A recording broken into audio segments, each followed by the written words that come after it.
কিছু কিছু কথা। Hello guys, welcome back to our channel. তো আজকে যাচ্ছি নৈহাটি বড় মার কাছে। মেয়ের মানসিক ছিল, মেয়ে পেটে থাকাকালীন ওর মানসিকটা ছিল, সেটাই চুকাতে যাচ্ছি। তো চলো তোমাদের সাথে শেয়ার করবো সবটাই। তো দেখা হচ্ছে পর। বাড়ি থেকেই মেয়ে সমস্ত খাবার দাবার সমস্ত কিছু রেডি করে এনেছি, যাতে রাস্তায় কোনো রকম অসুবিধা না হয়। আর কারণ মেয়েকে আমি রাস্তার খাবার খাওয়াই না, এখনও তেল মশলা রিচ কোনো কিছু খাওয়াই না, যা খাওয়াই নর্মালি খাবার, ঘরের খাবারই খাওয়াই। তাই জন্য সবটা রেডি করে নিয়ে বেরোতে একটু সময় লেগে গিয়েছে। বেরোনোর কথা ছিল আমাদের 9টার সময়, আর আমি নিজেই ঘুম দিয়ে উঠেছি 8:30টার সময়। হলো আমার সাথে একবার নৈহাটিতে ঘুরে আসা যাক। নৈহাটি মানেই যার নাম সবার আগে আসে সে হচ্ছে আমাদের বড় মা। আচ্ছা বলো তো, পৃথিবীতে এমন কোনো মানুষ আছে যে ঘরে বসে মাকে ডেকেছে আর মা সাড়া না দিয়ে চুপচাপ থেকেছে? মেয়ে পেটে থাকাকালীন একটা বিশাল বড় বিপদের হাত থেকে আমি রক্ষা হয়েছি, যার জন্য তার কাছে পুজো দেবো না বলো তো? 8-9টা মাস ধরে অপেক্ষা করছিলাম যে কখন যাব মায়ের কাছে পুজো দিতে।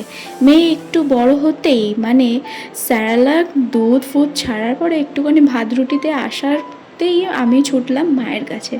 আর সমস্ত মেয়ের রান্নাটা দুপুরের বিকেলে সমস্ত রান্নাটা করে টিফিন বক্সে করে ছুটলাম। এইটা কিছু কিছু কথা বসে আছে ভিজে, মিছি মিছি ব্যথা হয়ে নিজে নিজে। ঝরে যাওয়া পাতা জুড়ে বসে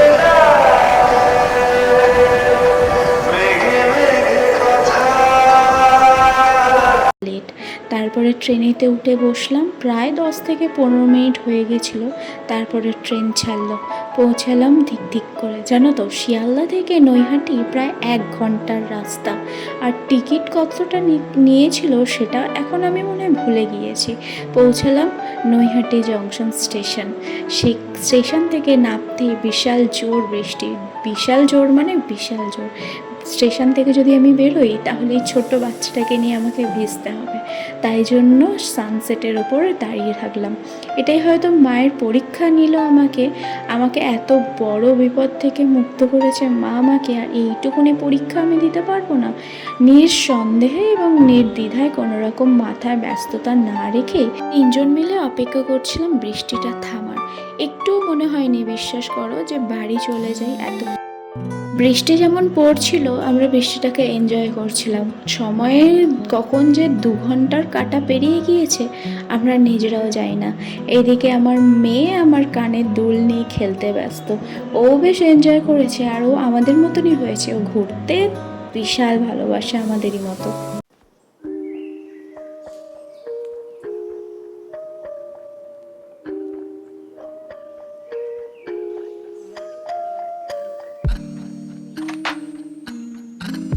সবাই টেনশন করছে কিভাবে কাজে যাবে, আর এরা এনজয়মেন্টে একদম কিভাবে মজা করবে সেটা খুঁজে বেড়াচ্ছে।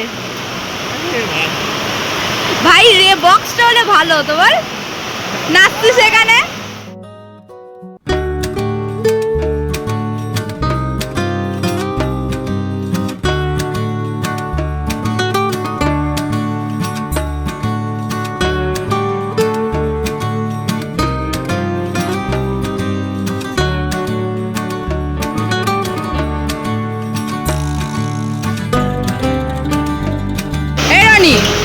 বলছি আকাশে গিয়ে সেলুটেপ লাগিয়ে আসো।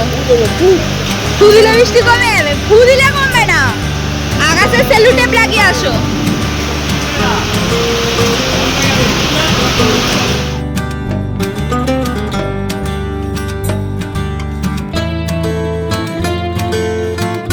বৃষ্টি থেমেছে প্রায় 1.5 থেকে 2 ঘন্টা, তার বেশি সময় কখন যে বয়ে গিয়েছে গল্প করতে করতে হাসতে হাসতে আমরা নিজেরাই জানি না। তারপরে স্টেশন থেকে বেরিয়ে টোটো করে পৌঁছালাম মন্দিরে। গিয়ে দেখি স্টেশন থেকে বেশি দূর নয়, পায়ে হাঁটা পথ মাত্র 5 মিনিট। আমরা বেকার করলাম অটো। পরে আমরা ভাবছি আসলে নতুন প্রথমবার গিয়েছিলাম তো, তাই বুঝতে পারিনি। নিয়ে নিলাম ডালা। তোমরা যে যার ক্ষমতা অনুযায়ী বা যে যার সাধ্য অনুযায়ী তোমরা ডালা নিতে পারো। 21 টাকা, 33 টাকা, 50 টাকা, 101 টাকা, যার যেটা ইচ্ছা সে সেটা নিয়ে নিতে পারো। এই যে পৌঁছে গেলাম মায়ের কাছে। বসে আছে ভিজে,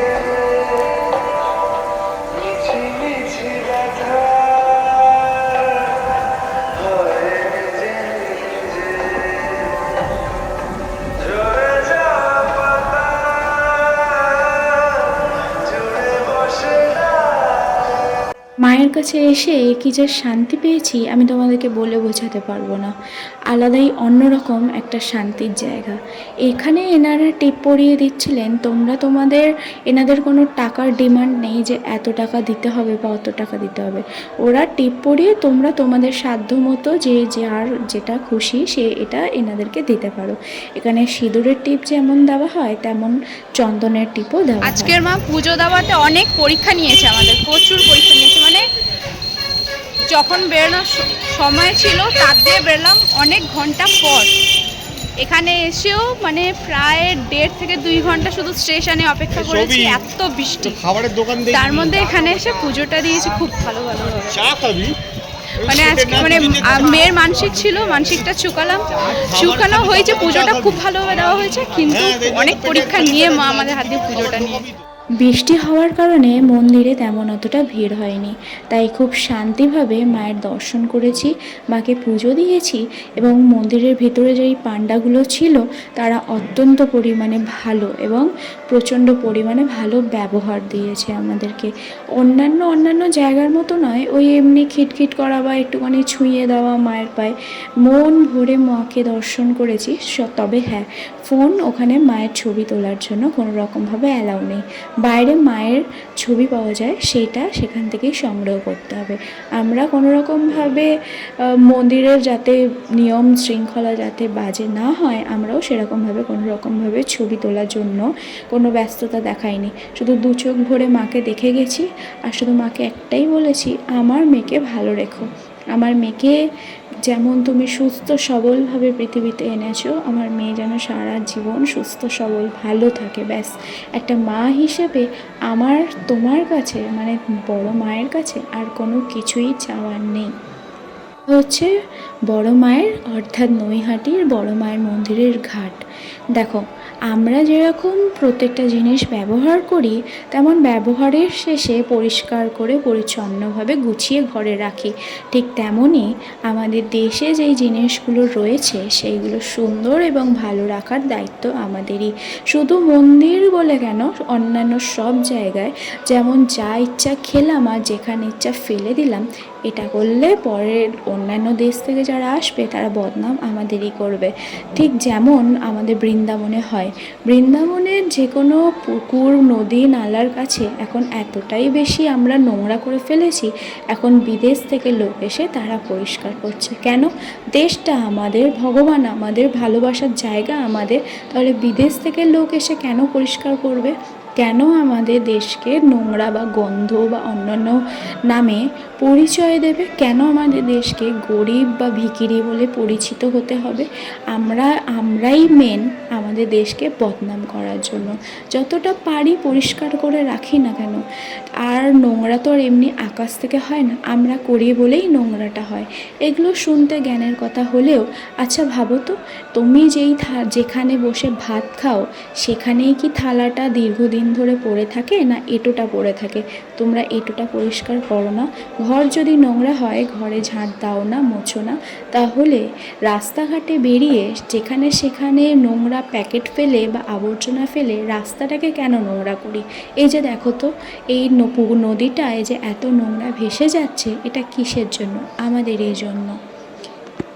আমাদের দেশে যে 3 ভাগ জল আর 1 ভাগ স্থল, আর আজকে দেখো আমাদেরকে জল কিনে খেতে হচ্ছে। এটা কাদের জন্য? সেটাও আমাদেরই জন্য। চলো, অনেক জ্ঞানের কথা বলে ফেললাম, জানি তোমরা কোনোটাই করবে না। আর এই কথা, এত জ্ঞানের কথা শুনলে তোমাদের অনেক জ্ঞানের জ্ঞান পাপি বলে আমাকে মনে হবে। এদিকে দেখো, যখন বাড়ি ফেরার সময় হয়ে এলো তখন দেখলাম বৃষ্টি আবার জোরে চলে এসছে। ছোট বাচ্চা থাকায় আমরা এগোতে আর সাহস পেলাম না, একটা সেটের মধ্যে দাঁড়িয়ে পড়লাম। এদিকে রাত বাড়ছে, মেয়ের খাওয়ানোর সময়ও হয়ে এসেছে, বাড়ি যাওয়ারও তাড়া। নৈহাটি থেকে বাড়িতে টোটাল পৌঁছাতে আমাদের 1.5 থেকে 2.25 ঘন্টা মতো সময় লাগে। আর বৃষ্টি থামছেও না, এদিকে একটা ছাতার খোঁজ নেওয়া হলো। আবার দোকানদাররাও সুযোগের সন্ধানী, দেখছে যখন বৃষ্টি পড়ছে তখন তারা 100 টাকার জিনিস 200 টাকা বলে বিক্রি করছিল। কি আর করা যাবে? ব্লগটা এইটুকুই। তোমাদের কেমন লাগলো জানিও।